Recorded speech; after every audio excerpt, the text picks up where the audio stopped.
Welcome to List Am Out AI. Tonight, we take you into 10 short stories that will twist your mind, haunt your thoughts, and make you question reality itself. The Man Who Wasn't There. Jack Thompson had always been a creature of habit. Same alarm at 6:30 a.m., same route to work, same small talk with his co-workers, same quiet nights alone in his apartment. But one morning, something felt wrong. As he walked to his car, he had the strangest sensation that someone was watching him. The hairs on his arms stood on end. He turned, scanning the street. Empty. He shook it off and drove to work. At the office, things got weirder. "Morning, Jack," said Lisa from HR. "Morning," Jack replied automatically, reaching for the door to his office. He stopped. His nameplate was gone. Not just the nameplate, the office. The room was empty, stripped bare. No desk, no computer, no sign that anyone had ever worked there. Jack's stomach twisted. What happened to my office?" he asked, turning to Lisa. She frowned. "What office?" Jack felt a sudden chill. "My office, right here. I've worked here for 6 years. Lisa's expression shifted from confusion to concern. "Jack, are you feeling okay?" He stopped, suddenly unsure. He turned and walked down the hall to his boss's office. Mr. Reynolds would clear this up. He knocked. The door opened, and Mr. Reynolds gave him a puzzled look. "Can I help you?" Jack stepped forward. "Sir, it's me, Jack Thompson." Mr. Reynolds blinked. "I'm sorry. Do I know you?" The words hit Jack like a punch. "What? Of course you know me. I've worked here for years. I see you every day." Lisa stepped up beside him. "Mr. Reynolds, I think he might be sick. Maybe we should call someone." Jack backed away, heart pounding. This wasn't happening. It didn't make sense. He ran to his desk, except it wasn't his desk anymore. A stranger sat there, typing away, completely oblivious to Jack's panic. He reached for his phone. He'd call his sister. She'd help. But his contacts list was empty. No messages, no call logs, no emails. His hands trembled as he typed her number manually. The automated voice cut through his panic. "This number is not in service." Jack staggered backward. His mind raced. What was happening to him? He ran out of the office, ignoring the confused stares, and drove straight home. He needed to calm down, to think. But when he pulled up to his apartment complex, he felt a cold dread settle over him. Someone else's name was on his mailbox.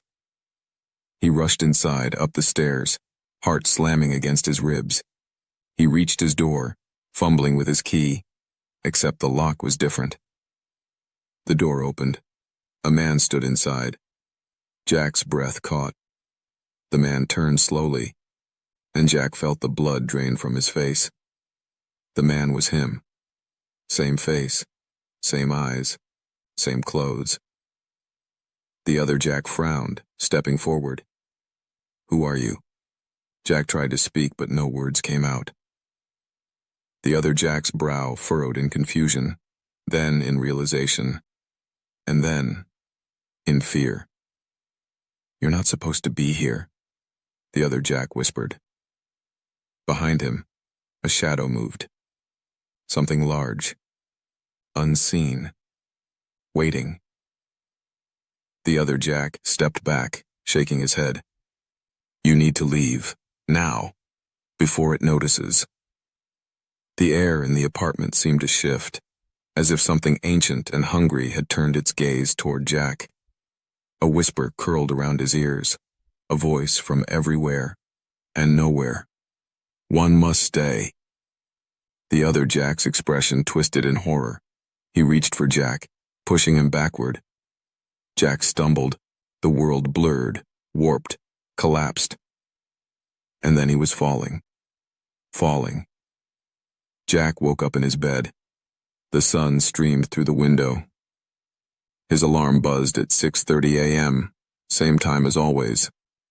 For a long moment he lay there, breathing heavily. Had it been a dream? A nightmare? He exhaled and sat up. Maybe he was just exhausted. He had a long day ahead. And then he saw it. The name on his nightstand. It wasn't his. Jack stared at it. A different name. A different life.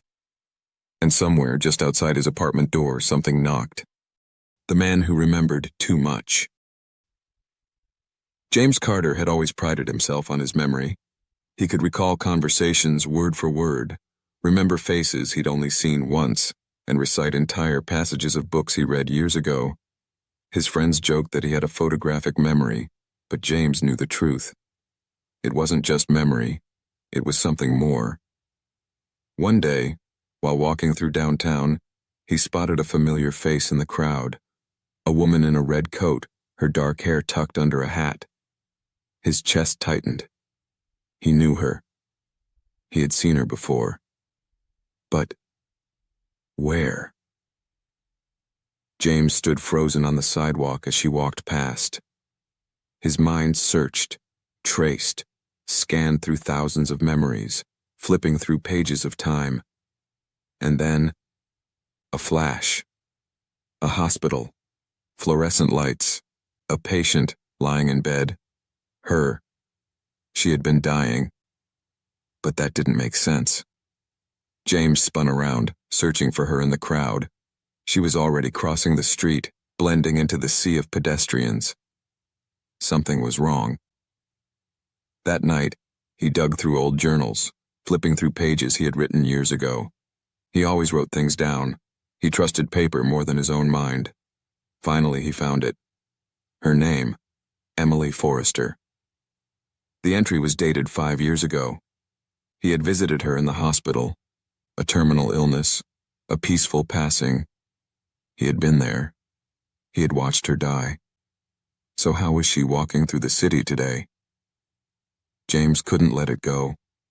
He searched online, combing through obituaries, old articles. Nothing. It was as if she had never existed. The next morning he went back downtown, retracing his steps. And there she was. Emily Forrester. Alive. Laughing. Talking to a man outside a cafe. James hesitated. Then, gathering his courage, he stepped forward. Emily. She turned to face him, and her smile faded. A long silence stretched between them. Her eyes widened, not with recognition, but with something close to fear. I'm sorry, she said. Do I know you? James swallowed hard. We met years ago, in the hospital. I was there when... Emily stepped back. You shouldn't remember that. The words hit him like a blow. What? Emily's expression changed, like someone had pulled back a curtain. The warm, casual demeanor vanished. You shouldn't remember me, she repeated. You're not supposed to. James felt his breath quicken. But I do. A flicker of something crossed her face. Pity, concern, or something far worse. She leaned in close and whispered, Then they'll come for you too. James felt the ground tilt beneath him. Emily stepped away, turned, and disappeared into the crowd. James stood frozen, heart pounding. Who was they? And why did he feel like he was running out of time? The last passenger. The bus was nearly empty when David stepped on. The only other passenger sat near the back, a woman in a gray coat staring out the window. The driver gave David a nod as he dropped his fare into the box and took a seat a few rows ahead of the woman. Something about the silence unsettled him. The usual hum of traffic, the occasional chatter, even the sound of footsteps. It was all absent. Just the steady groan of the bus engine and the whisper of rain against the windows. As the ride continued, David noticed something strange. The route wasn't familiar. The streets were empty, the buildings unfamiliar. He frowned, leaning toward the driver. "Hey, this isn't the normal route." The driver didn't respond. David glanced back at the woman. She was still staring out the window, her breath fogging up the glass. He hesitated before speaking. "Do you know where this bus is going?" Slowly, she turned her head. Her eyes locked onto his, dark and unreadable. "This bus only makes one stop," she said. David's stomach twisted. "What do you mean?" She blinked slowly. "The last stop. The final one." A chill crawled down his spine. He turned back toward the driver. "Hey, stop the bus!" The driver remained silent, his hands fixed on the wheel, eyes forward. David stood up, ready to force his way to the front, when the woman spoke again. "You shouldn't have gotten on." His breath caught in his throat. "What?" She tilted her head, a small, sad smile on her lips. "You never boarded this bus, David. Not really." The bus lurched suddenly, the lights flickering.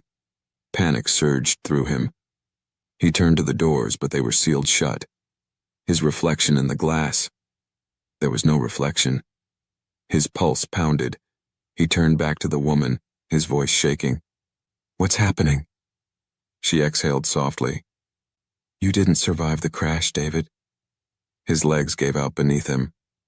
The rain outside blurred as memories surfaced. A bright light, the sound of twisting metal, his body flung forward. The world had gone dark, and now he was here. The bus slowed. The woman stood, giving him one final knowing look. "It's time to go." The doors creaked open. A heavy silence filled the air. David stared into the void beyond the steps, the darkness stretching endlessly before him. And then, with no other choice, he stepped off the bus. The reflection. Elliot stared at the antique mirror, his own eyes staring back at him. It was a beautiful piece, gold-trimmed, cracked slightly in the corner, but otherwise pristine. He had found it in the attic of the house he had just moved into, tucked away behind old furniture and forgotten boxes. Something about it unsettled him, but he couldn't place why. He turned to leave the room, but in the corner of his eye, he saw it. His reflection hadn't moved. His breath caught. Slowly, he turned back to the mirror, heart pounding. His reflection stood still, watching him, its expression subtly different, colder, knowing. "You found me," the reflection said. Elliot stumbled back, his pulse hammering in his ears. He had no voice, no logic to grasp onto. His reflection smiled, raising its hand in greeting. Elliot's hand stayed firmly at his sides. "I was beginning to think no one ever would." The voice was his, but different, deeper, amused. "How long have you lived here, Elliot?" Why? What do you mean?" he managed. The reflection tilted its head. "Because I have been waiting in this mirror for 20 years. And you're the first one to see me." Elliot took a shaking step backward, his mind scrambling for an explanation. Was this a hallucination? A dream? The reflection didn't wait for him to figure it out. It stepped forward, out of the mirror. Elliot screamed. His body locked up, frozen in place. The reflection grinned, placing a hand on his shoulder, its fingers cold as ice. "Don't worry," it whispered. "It's your turn now." And with a single push, Elliot was yanked forward, into the glass. He hit the other side hard, stumbling backward. Panic surged as he turned, slamming his fists against the glass. His reflection, no, not his reflection anymore, the thing that now wore his body, adjusted its jacket, grinning. On the other side of the glass, Elliot screamed and pounded against the mirror, but the sound was muffled. The figure in his body gave him a final wink before turning away. Elliot watched in horror as the figure picked up the mirror, lifted it, and turned it against the wall, plunging him into darkness. The forgotten room. Mark had lived in his house for nearly 5 years when he discovered the door. It was a perfectly normal evening. His cat had chased a toy into the basement, and as Mark went down to retrieve it, he saw it. A door at the far end of the wall. A door that shouldn't be there. He frowned. He had been in this basement dozens of times. He knew its layout. There had never been a door there before. Curious, he approached, fingers grazing the old wood. There was no handle, only a keyhole. He pressed his ear to the door. Silence. Then, a whisper. So faint, he almost thought he imagined it. His pulse quickened. He stepped back. Maybe it was some kind of old storage space. Maybe he'd just never noticed it before. But deep down, he knew that wasn't true. That night he dreamt of the door, of something watching him through the keyhole. The next day, he couldn't stop thinking about it. He tried to brush it off, but an unease settled deep in his bones. By evening, he was standing in front of it again. His hands trembled as he pressed his fingers to the keyhole, peering inside. Nothing, just darkness. Then, a blink. Something had been looking back at him. Mark stumbled backward, heart pounding. He bolted upstairs, locking the basement door behind him. He barely slept that night, his mind replaying the image of that single, impossible blink. By morning, he decided to seal the basement door shut.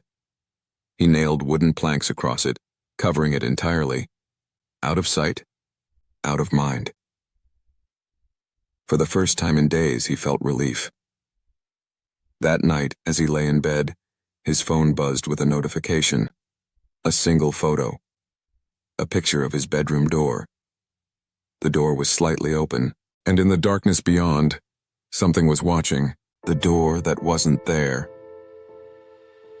For as long as Olivia could remember, there had been 3 doors in the upstairs hallway of her childhood home. One led to her bedroom, one to the guest room, and one to the bathroom. But the morning after her father's funeral, as she walked down the hall, she stopped. There were 4 doors. She stared at the new door, heart hammering in her chest. It stood at the end of the hallway, where there had never been a door before. The paint on it was pristine, fresh, as if it had always been there. Her mother passed by, carrying a box of old family photos. "Olivia?" she said, noticing her standing frozen. "What's wrong?" Olivia pointed. "That door, that wasn't there before." Her mother gave her a confused look. "What are you talking about?" "That door's always been there." Olivia felt a cold shiver down her spine. No, it hadn't. That night she lay awake in bed, staring at the ceiling, listening, and then, a creak, the unmistakable sound of a door opening, slowly, softly, from down the hall. She squeezed her eyes shut, telling herself it was just her imagination, that the grief of losing her father was playing tricks on her mind. But then came the footsteps. Light, measured, approaching her room, stopping right outside her door. The silence that followed was unbearable. Then, a single knock. She stopped breathing. Another knock. And then a whisper. "Olivia, it's me." Her father's voice. Trembling, she reached for her phone, pulling up old voicemails, playing them back. The voice outside her door wasn't just similar. It was identical. Every syllable, every pause. It was the exact same recording. Olivia sat up in bed, heart racing. Then she made a decision. She got up. slowly, and reached for the doorknob. And as she turned it, the door at the end of the hall swung open, and everything went dark. Some doors should never be opened. Some mysteries should never be solved. But the mind, it doesn't always listen. Which of these stories messed with your head the most? Let us know in the comments. And if you want more eerie, mind-bending tales, make sure to subscribe, hit that like button, and turn on notifications. You wouldn't want to miss the next one, or let it miss you. Sleep well, if you can.